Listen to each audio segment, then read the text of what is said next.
Hello বন্ধুরা, তোমরা সবাই রে শুভঙ্করের ব্লগের মধ্যে স্বাগত। দেখো বন্ধুরা, তো হায়দ্রাবাদে তোমার তান্ডে মার্কেট কীরকম লাগে তোমার তান্ডে আমি দেখাইলাম। দেখো এখানের মার্কেটগুলা কীরকম দেখতে, তারা সবজি রাখার স্টাইল যে তোমার কি কয়, দেখো সব কিছু উপরে যে আমরা এখানে হইলে সব মাটির মধ্যে তোমার বস্তা ফালাই আহে সবজি রাখে, কিন্তু এখানে এরকম নাই।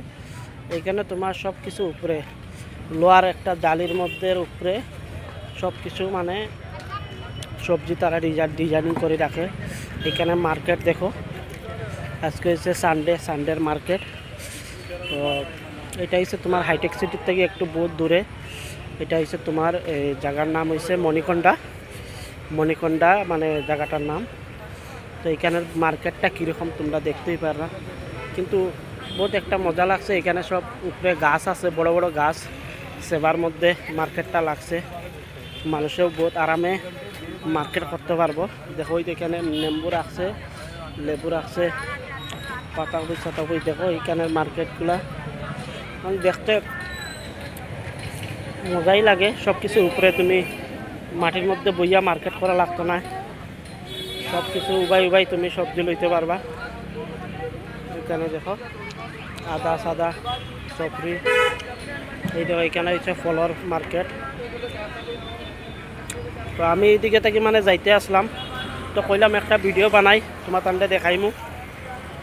তো ভিডিওটা যদি তোমার তানার ভালো লাগে একটু সাবস্ক্রাইব করে দিও আমার চ্যানেলটা, এরকম ভিডিও পাইতে থাকবা। এখানে গালামাল দোকান দেখো, সব কিছু মানে পুতলার মাঝে বান্ধা, টুঙ্গার মাঝে দেখো আধা কেজি 1 কেজি বা যত যেরকম লাগে সব কিছু এরকম বান্ধা তারা প্যাকেটিং করে বিক্রি করে। এটা হচ্ছে গালামাল দোকান। এখানে গালামাল দোকান কীরকম দেখো,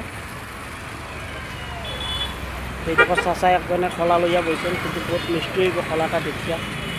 বাদাম আছে এখানে, মানে সব কিছু মানে নানান ধরনের বস্তু পাইবা। আর বেশি বড় জায়গা লইয়া না, একটু জায়গা লইয়া, কিন্তু এর মধ্যে তুমি সব কিছু পাইবা। তো এখানে দেখো গণপতি বাবা, এখানে মানে তোমার দেখো এখানে প্লটিং দিয়া ডাকিয়া রাখছেন, কারণ দুল বাড়ু না করবার লাগিয়া। এখান থেকে তুমি গণপতি বাবা লইয়া তুমি পূজা পালি করতে পারবা। গণেশ পূজা তো আই গেছে, কই পাতি যাবে। ঠিক আছে বন্ধুরা, বাই বাই। এখানে ভিডিওটা সমাপ্ত করে দিয়া।